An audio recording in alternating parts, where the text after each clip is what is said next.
मैं एक अंधेरे और धूमिल रात में अकेला चला गया। धुंध मेरे चारों ओर एक ठंड क्लेमी आलिंगन की तरह लपेट रही थी। चंद्रमा घने बादलों के पीछे छिपा हुआ था। रास्ते में नाचने वाली भयानक छाया डाली। हवा एक अस्थिर शांति के साथ भारी थी।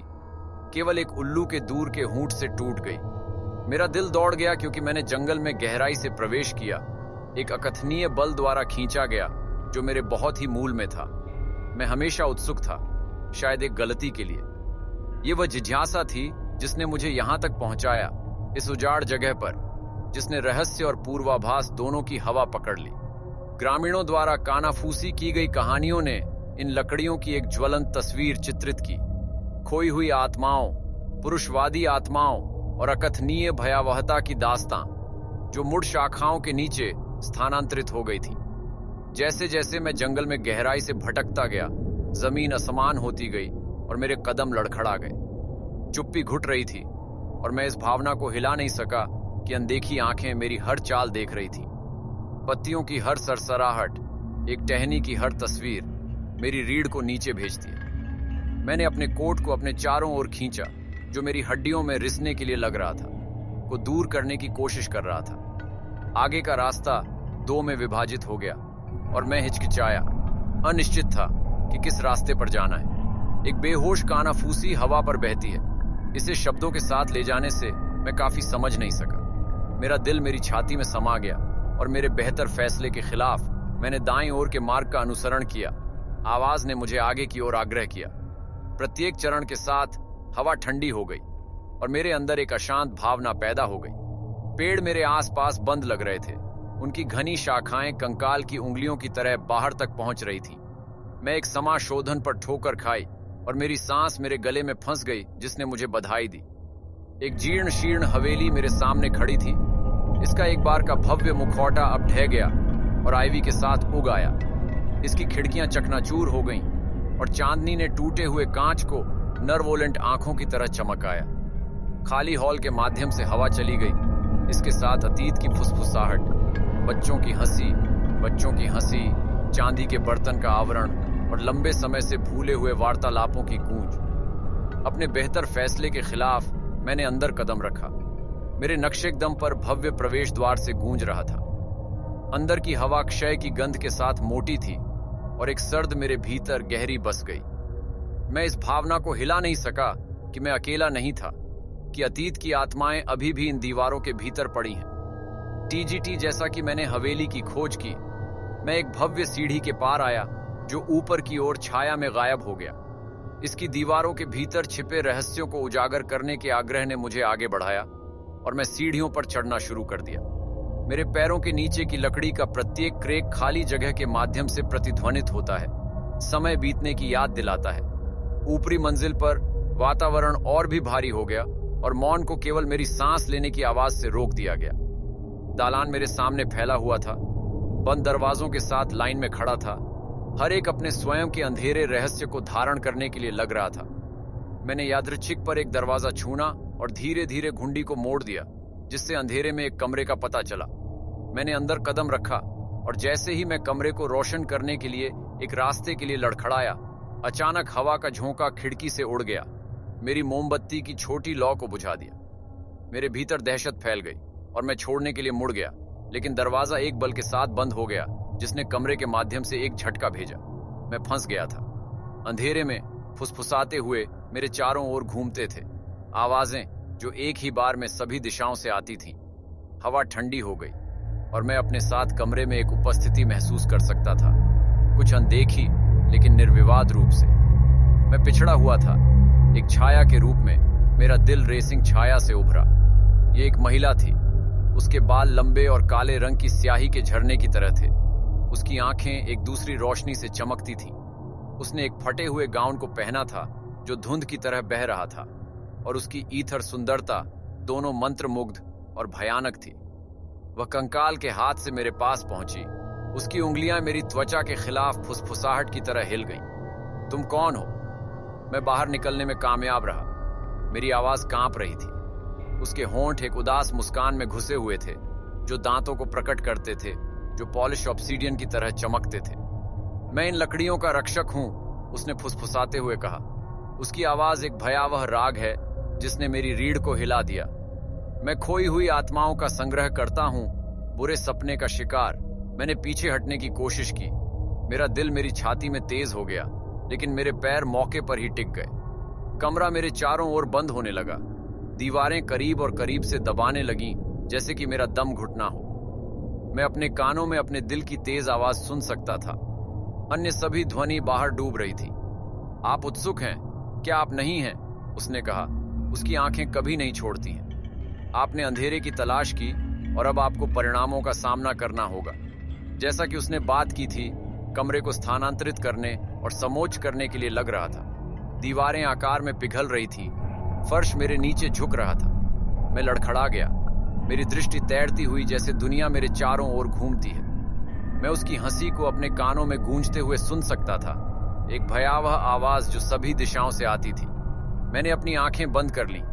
अपने आसपास के आतंक को रोकने की कोशिश कर रहा था, लेकिन अंधेरा मेरी आत्मा में रिसने लगा। मेरी आंखों के सामने छवियां चमक गईं।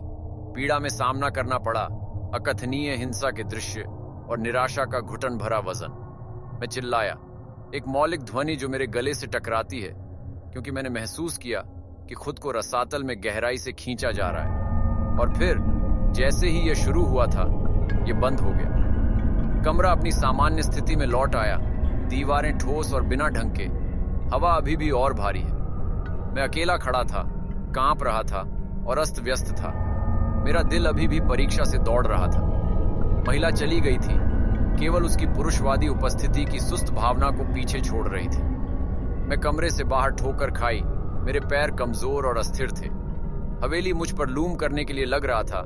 इसकी दीवारें बंद हो रही थीं, जैसे कि मुझे पूरा निगलने के लिए। बाहर की लकड़ियां अब धुंध में नहीं डूबी थीं, लेकिन चांदनी दूर और अप्राप्य लग रही थी। मैं जंगल के माध्यम से ठोकर खाई। प्रत्येक कदम एक संघर्ष के रूप में मैंने अपने और हवेली के बीच दूरी बनाने की कोशिश की। पेड़ों को कर्कश आवाजों में फुसफुसाते हुए लग रहा था। उनके शब्द भी समझने में बेहोश हो गए, लेकिन उनके साथ चेतावनी की भावना थी। रास्ता मुड़ गया और मुड़ गया, जिससे मुझे जंगल के दिल में गहराई आ गई। जैसे जैसे मैं चलता गया, घंटे अनंत काल तक खींचते जा रहे थे। मेरा मन भय और भ्रम का बवंडर बन गया। मुझे अब यकीन नहीं था कि मैं जाग रहा था या कुछ दुस्वप्न के भीतर फंस गया था। वास्तविकता और भ्रम के बीच की रेखा धुंधली हो गई और मैं अब अपनी इंद्रियों पर भरोसा नहीं कर सकता था। अंत में मैं चांदनी में नहाए हुए समाशोधन पर ठोकर खाई। केंद्र में एक प्राचीन वृक्ष खड़ा था। इसकी शाखाएं शापित की उंगलियों की तरह झुकी और मुड़ी हुई थीं। इसकी शाखाओं से लटकते हुए अनगिनत लालटेन थे। उनकी नरम चमक पृथ्वी पर गिरे सितारों की तरह समाशोधन को रोशन करती थी। अंत में मैं चांदनी में नहाए हुए समाशोधन पर ठोकर खाई। केंद्र में एक प्राचीन वृक्ष खड़ा था। इसकी शाखाएं शापित की उंगलियों की तरह झुकी और मुड़ी हुई थीं। इसकी शाखाओं से लटकते हुए अनगिनत लालटेन थे। उनकी नरम चमक पृथ्वी पर गिरे सितारों की तरह समाशोधन को रोशन करती थी। मैंने चारों ओर देखा, आवाज के स्रोत का पता लगाने की कोशिश कर रहा था, लेकिन कोई भी देखने वाला नहीं था। लालटेन हवा में धीरे से बहती है, भयानक छाया डालती है जो जमीन पर नृत्य करती है। तुम कौन हो? मैंने मांग की। मेरी आवाज कांप रही है। एक विराम था और फिर आवाज फिर से बोली, इस बार नरम, लगभग दुखद। मैं इस शापित भूमि का संरक्षक हूं, जो यहां भटकने वाली खोई हुई आत्माओं को देखता है। मुझे खोई हुई आत्माओं के लिए सहानुभूति का एक दर्द महसूस हुआ। एक अनंत पीड़ा में फंस गया जिसे मैं समझना शुरू नहीं कर सका। लेकिन मैं इस भावना को हिला नहीं सका कि इस इकाई के लिए और भी बहुत कुछ था, क्योंकि इसके उद्देश्य उतने उदार नहीं थे जितना कि यह दावा किया गया था। आप उन्हें यहां क्यों रखते हैं? मैंने पूछा। मेरी आवाज गुस्से और डर के मिश्रण से भर गई। लालटेन की लपटें टिमटिमाती हैं। समाशोधन के दौरान नृत्य छाया कास्टिंग। वे अपने ही अंधेरे के कैदी हैं, जैसे तुम हो। वे यहां हैं क्योंकि उन्होंने निषिद्ध की मांग की, क्योंकि उन्होंने अपनी आत्मा की गहराई में उद्यम करने का साहस किया। शब्दों ने मेरी रीढ़ को ठंडा कर दिया। एक भारी कफन की तरह मुझ पर बसने का एहसास हुआ। मैं अपनी जिज्ञासा से इन लकड़ियों के लिए तैयार हो गया था, भीतर छिपे रहस्यों को उजागर करने की मेरी अपनी इच्छा। लेकिन ऐसा करने में मैंने जिस अंधेरे को समझने की कोशिश की थी, मैं उससे प्रभावित हो गया था। क्या मैं छोड़ सकता हूं? मैंने पूछा। मेरी आवाज एक कानाफूसी से मुश्किल से अधिक है। लालटेन धीरे से बह गया और आवाज आहें भर रही थी। आप कोशिश कर सकते हैं, लेकिन अंधेरे में उन लोगों से चिपके रहने का एक तरीका है जिन्होंने इसकी गहराई की झलक देखी है। पसंद आपकी है, लेकिन पता है कि एक बार छोड़ने के बाद आप कभी नहीं लौट सकते। मैं लालटेन को घूरता रहा, उनकी लपटों में फंसे चेहरों पर। मेरा दिल खोई हुई आत्माओं के लिए दर्द और पीड़ा के लिए उन्हें अनंत काल तक सहना पड़ता है। लेकिन मुझे पता था कि मैं उनके साथ शामिल नहीं हो सकता, कि मैं शापित के बीच एक और चेहरा नहीं बन सकता। भारी मन से मैं समाशोधन से दूर हो गया और जिस तरह से मैं आया था वापस चलना शुरू कर दिया। जंगल हमेशा के लिए खींचते हुए लग रहे थे। रास्ता घुमावदार और मुड़ रहा था, जैसे कि मुझे अपनी मुट्ठी में फंसाए रखना। फुसफुसाहट जोर से बढ़ी, आवाजें अधिक आग्रहपूर्ण थीं, लेकिन मैंने अपने टकटकी को आगे रखा, बचने के लिए निर्धारित किया। घंटे दिनों में बदल गए, या शायद यह केवल मिनट था। समय लगता था कि मैं सभी अर्थ खो देता हूं। मेरे शरीर को दर्द हुआ, मेरा दिमाग थकावट और भय का धुंध था, लेकिन मैंने दबाव डाला। पेड़ मेरे चारों ओर बंद हो रहे थे। उनकी शाखाएं इस तरह से बाहर पहुंच रही थीं, जैसे कि मुझे वापस खींचना है। लेकिन मैंने उनके द्वारा छोड़ी गई ताकत के हर औंस के साथ लड़ाई लड़ी, और फिर आखिरकार मैं जंगल से उभरा। बाहर की दुनिया भोर की कोमल रोशनी में नहाई हुई थी। आकाश गुलाबी और सोने के रंगों में चित्रित था। मैं एक गंदगी सड़क पर ठोकर खाई।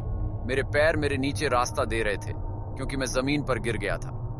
हवा कुरकुरी और साफ थी। जंगल के घुटन भरे अंधेरे के विपरीत एक स्टार्क। मैंने जंगल में वापस देखा।